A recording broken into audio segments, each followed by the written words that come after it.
The views and opinions expressed do not necessarily reflect those of Access Fort Wayne, the Allen County Public Library, or any other supporting groups. If you'd like to produce a show, call us at 260-421-1250.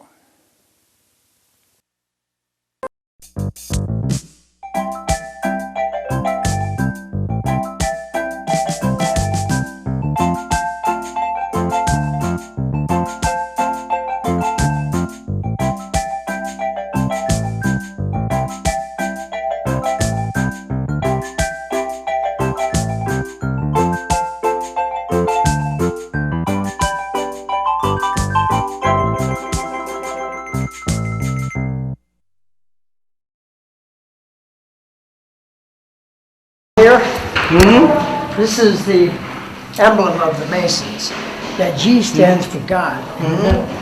Then you have the square, and you have the compass. Okay, the square represents the day being divided up into 3 equal 8 hours. Okay, you should have 8 hours for working, 8 hours for resting, and 8 hours for like leisure. The compass directs you in your life to go the right direction, okay? Wow.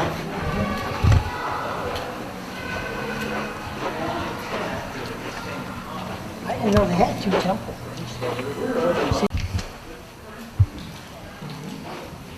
This is dressing rooms.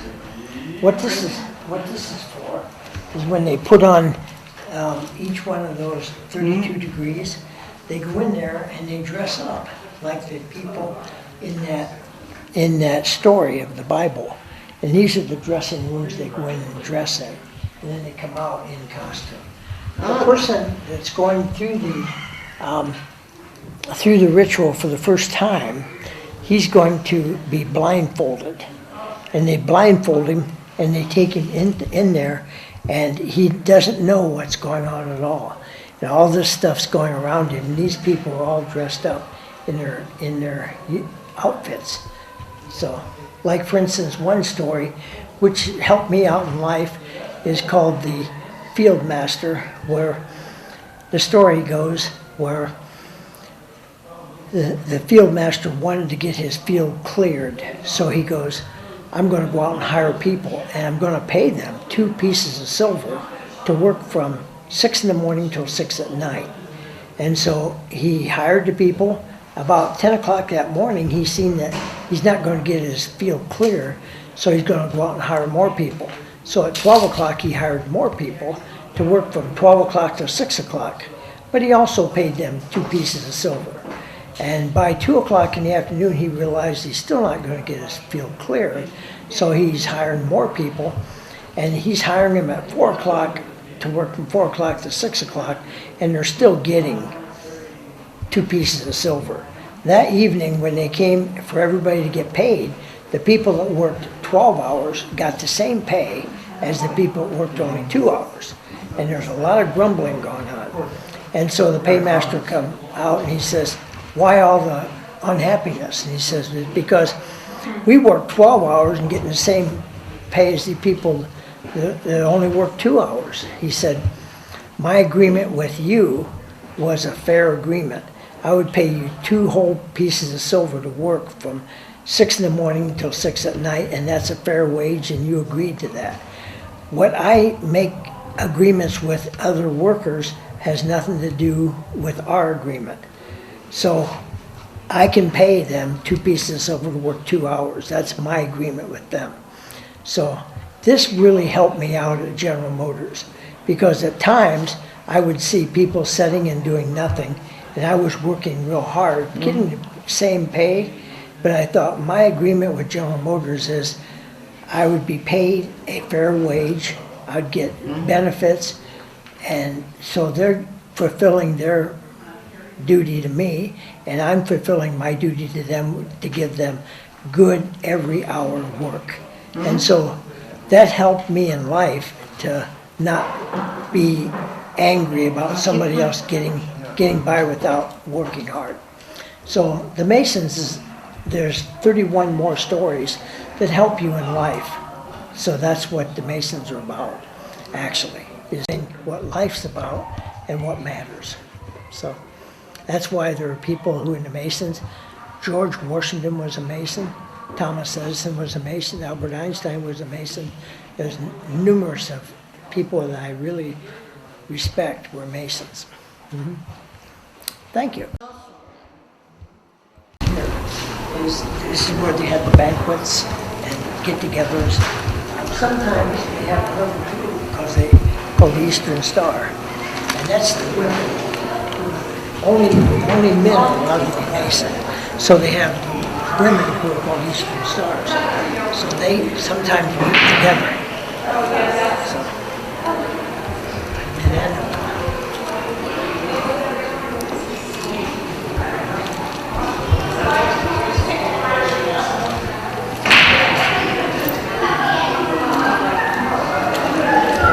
They got little gang women here.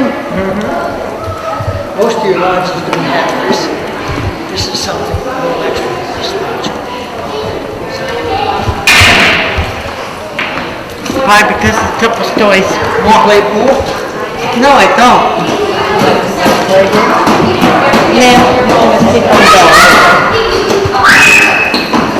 the couches for people to sit on. Yep. The TV. To show you that the Masons, go ahead and take this. To show you that the Masons are very patriotic. This is the Constitution of the United States written out. That's the whole Constitution. Okay? The exact replica of the real Constitution with the replica of all the names that who signed it. So. And there's all the people who signed it. No, it's not the presidents. No, it's the signers of the Declaration. Let me tell you a story about this. Yeah, I love the story. Almost every one of these men died penniless or broke. After signing the Constitution, so many people went against them that most of them died penniless. They actually gave their lives to sign this Constitution.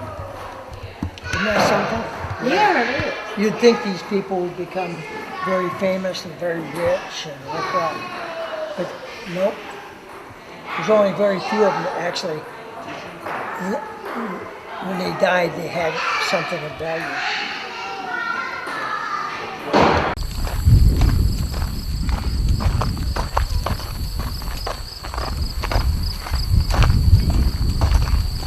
This is the Monarch Festival. Yep, Monarch Festival. You have a flag on your hand? Yeah, I have one here. This is a monarch. That's a monarch butterfly. So, do you know monarch butterflies fly from Canada all the way to Mexico? Wow. Every year. So they're getting ready to make the flight now all the way to Mexico. So isn't that amazing? Wow. Yeah, and they do it in 2 weeks. They fly all the way. That's interesting. Yeah, There's a lot of sunflowers out here. it sure is. These are actually not sunflowers. They not? These are, I don't know the name of them. I know they're not sun. But you see, there's a monarch right here. See that? Right there he is. That's a monarch. Let's see your buddy there. Yeah, I got your buddy here. You ain't gonna fool me. Yeah. Isn't that something? There he is.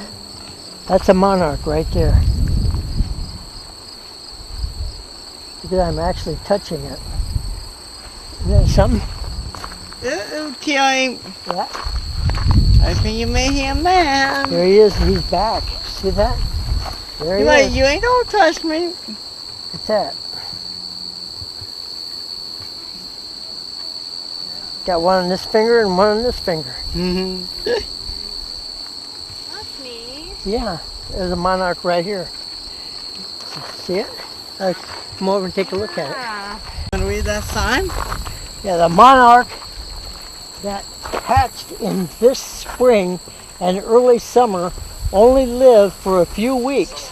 The monarchs that hatch in midsummer are the ones that migrate, and they live 8 to 9 months. They migrate all the way to Mexico from here. Yeah. There's a bunch of them. See one of the leaves there? Those are monarchs.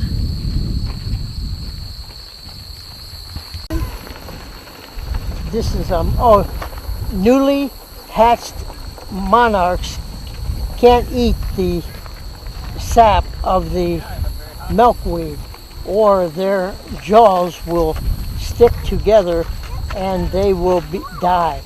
They eat the hairs on the underneath of the leaf at first.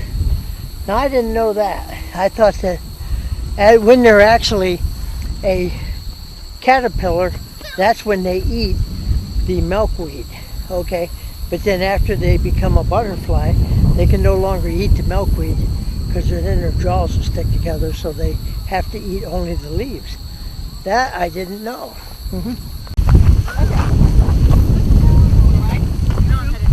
Butterflies are active during the day and rest at night. When they rest, they put their wings together over their bodies. So when they're resting, they put their wings up over their bodies like that. Good, okay. This is Speed Limit 10. Heel to on Tom and going. Traffic. Yesterday we released 3 butterflies. They saw a hawk out there. It was eating a snake. And so when they came close, the hawk flew away and they dropped the snake. It's not a big cat snake like ours. Now he's going to get to make it all the way to Mexico. Kind of, That's a leopard frog. is it? Okay. There you go. Take the frog, don't take me. And how is a leopard frog different than other frogs? Well, leopard frog, a lot of the coloration, so see the black dots on the skin? Looks like Yeah. leopard skin, that's how he got its name. Oh, okay. Yeah, that's pretty good size. Is it? Okay. That's a Are these the female. ones that make... No, that's a bullfrog. Oh, okay. Their call's a lot different. I don't remember all the different calls. Okay. Yeah, their call's a lot different. Okay, very good. Anyway, I hear that when the frogs start dying, look out. Because well, they're very sensitive to environment. Yeah, we seem to have a pretty good number of leopard frogs out here, so that's a good sign. that's a good sign. Yep, yep. Very good. Thank you for your No problem. What? About how long until this turns into one? They go from hatching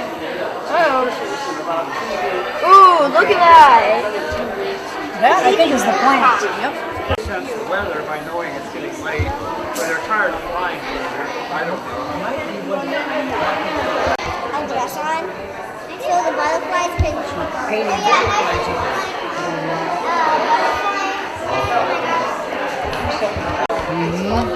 Do you need water or studs? I could use the new water. Okay. Thank you very much. Yes. Can them be a monarch? This is a monarch, and this is a monarch. The female and the male. And this is a viceroy with that extra line around it. And the dots are a little farther apart on it. Okay, now open it back up. And we're going to trace the butterfly Viceroys right in the actually, if you center. look at a real life one, they're Right there. smaller, a little smaller. They have that cross line on it. Yeah. And the monarchs, Yeah. female and male, are a little bit bigger, and they're the ones that eat milkweed and taste pork. Okay. The viceroys, just by virtue of looking a lot like them, generally are protected. They don't get eaten as often. Oh, okay. Yeah, well, yeah, because they think they taste like that. Yeah, exactly. Yeah, just like there's a fly that looks like a bee. Uh-huh.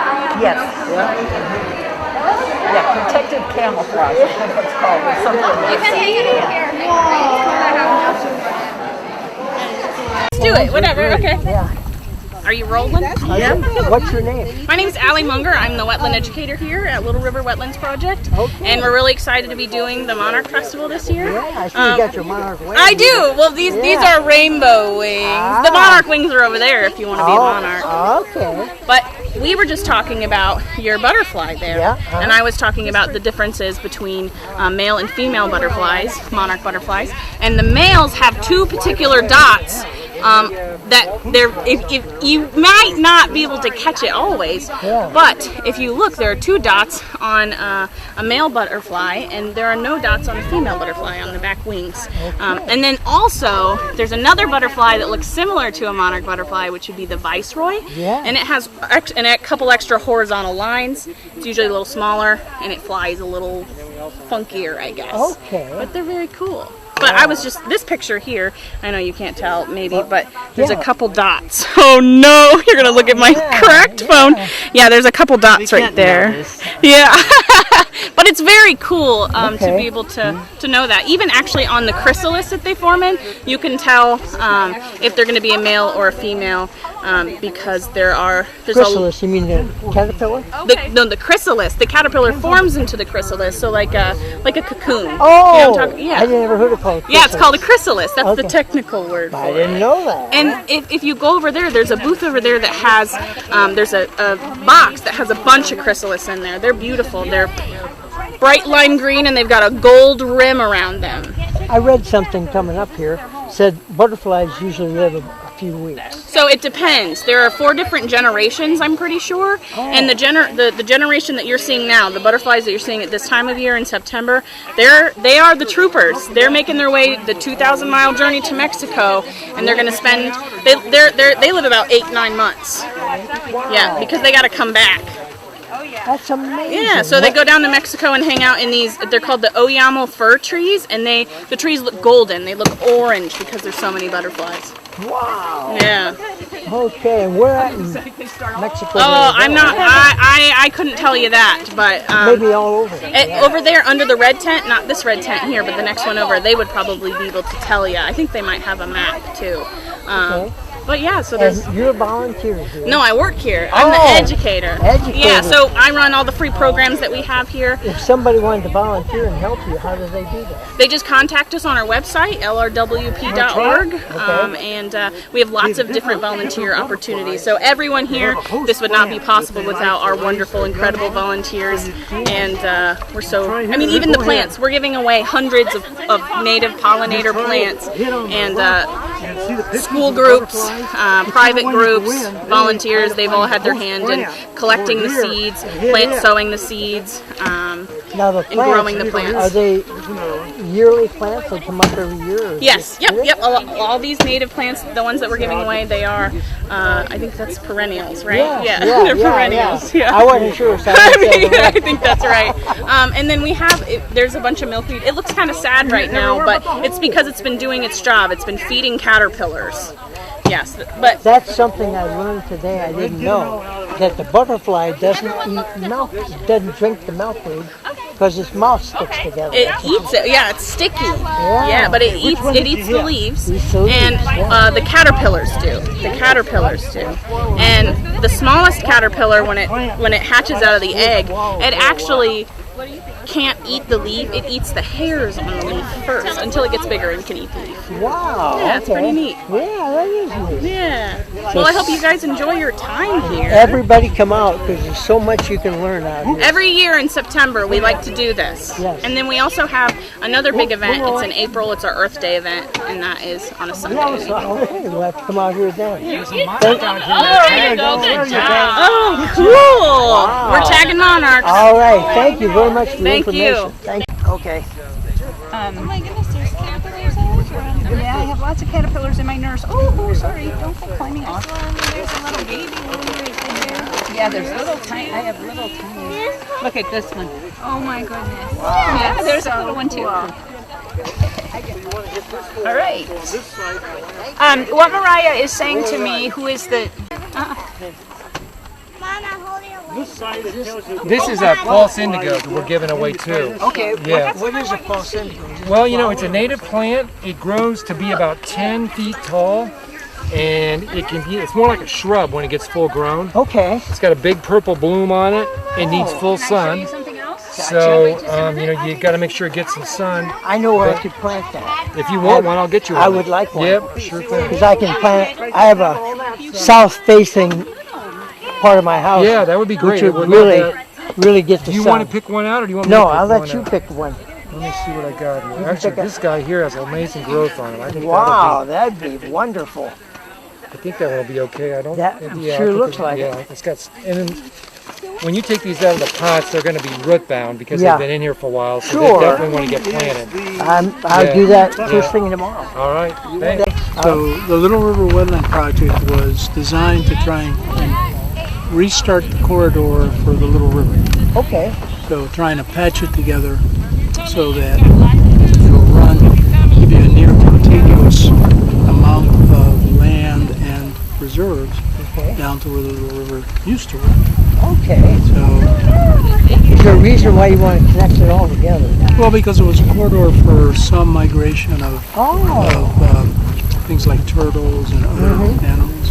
Not the monarchs use this. I mean, we have a lot of monarchs here because they can both lay eggs here because we have a lot of and they can then nectar because obviously we have a lot of monarchs. Yeah. What kind of flower is that yellow one? You know? I think that was called tickweed. Tickweed. Okay. This is Okay. I don't know my flowers. And what's your name? oh Emilio Vasco. Emilio. Okay. Good. How long have you been with Little River? 14, 15 years. Wow. Okay. Very good. Let's see. So Yeah. 2017, so that was 4 years ago. That was the last Yeah. Earth Day we managed to get before COVID. Yeah. Okay. Very good.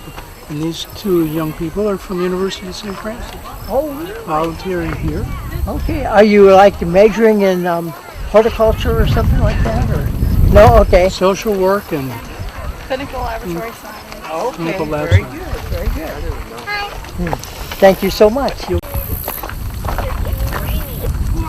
you don't want to fly in this rainstorm. Count to 30 while you wait for the storm to stop. The guy is okay, let's get there.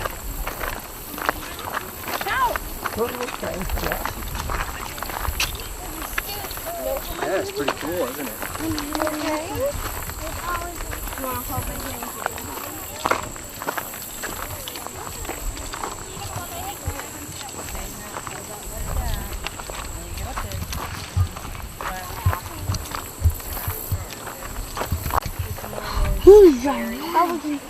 All the grasshoppers about the same.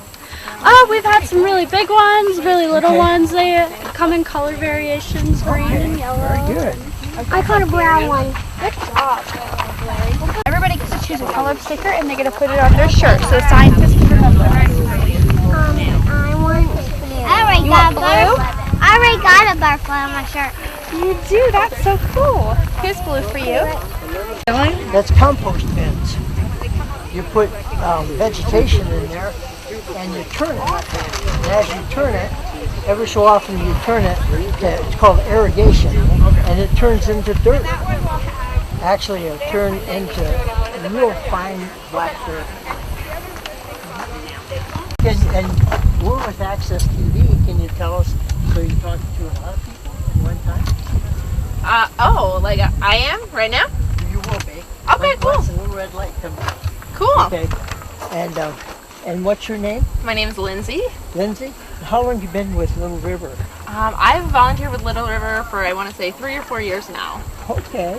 And you have a wonderful display. Can you explain that to us? Yeah, so one of the citizen science projects we do here at Little River is the monarch larva monitoring project. Okay. So what we do is there's a group of us that go out and we have a section of trail and we look at all the milkweeds along that section of trail for eggs and different monarch size instars. So, and we keep track of those and then we report those nationally to the University of Michigan, University of Minnesota, not Michigan. Yeah.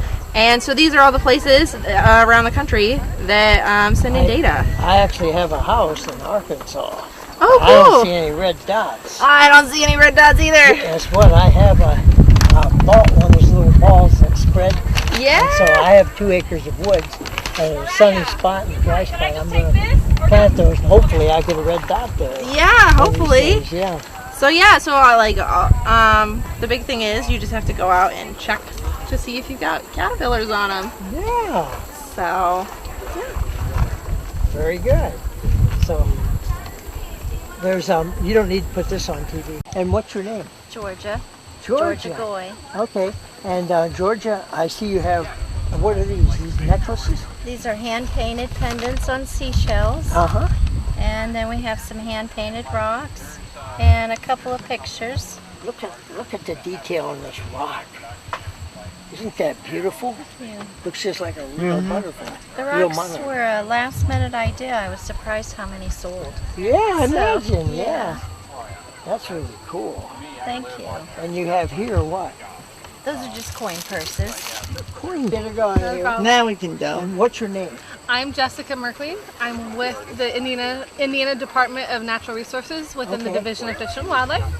So I am the North Urban Wildlife Biologist. So I cover Fort Wayne, South Bend, and Elkhart primarily, but I cover all of Allen, St. Joe, and Elkhart counties. So, And what's the purpose of DNR? so for DNR as a whole, it's to help manage the natural resources that we have in Indiana. Okay. I'm with Division of Fish and Wildlife, so my job focuses a lot on living with wildlife, education outreach, and then creating habitat for the wildlife of Indiana, Okay. specifically in the urban areas. So. Very good. Very good. Okay. And you have different flowers here you can talk about? Yeah, so this is one of the signs that we put up if we do a cost share program. Depending on the project, we have funding available to help share the cost of putting habitat in the ground. Okay. This is our educational signage that we ask partners to put up to help advertise. Good. A lot of this is here to hold the sign up, but that's Yeah, okay. It worked out great. yeah, it's pretty windy tonight. Yeah. So, and then just some facts about creating habitat for pollinators. So, Yeah, this is nice. so it worked out well. Let's see, here's a true and false. Do monarchs need milkweed to plants to survive? At home, what do you think? Yes or no? I would So say just ye- milkweed. Oh, So I would say yes. only need milkweed. Oh, it's So false. they need more than milkweed. So milkweed's great for the larva, but we need actually a big diverse array of plants for the adults. So Very good. Okay. Yes. So got me on that one. there you go. It's fun that way, right? It really is. It is. Yeah. Thank you so much. Not a problem. You guys have a great Of America. Okay, and what's your name? Jerry Cornigan. My name's Jerry. Yeah, there you go. There you go. What we're handing out today, we've handed out hundreds of them, are packets of common milkweed, which monarch butterflies love.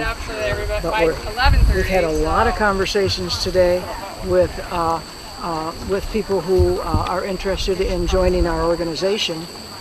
We meet on the second Thursday of the month. We have educational programs about flowers, and for instance, our next one is about dahlias. Oh, okay. And then we just gather together. There's anywhere from 25 to 40 of us that some of us are experts on some things, some of us are just love to garden. Jerry, for the people at home, do you have a phone number or a website? We don't have a common phone number. We have a website. Okay. It's www.gardenersofamerica.club. Very good. Very good. And there's all kinds of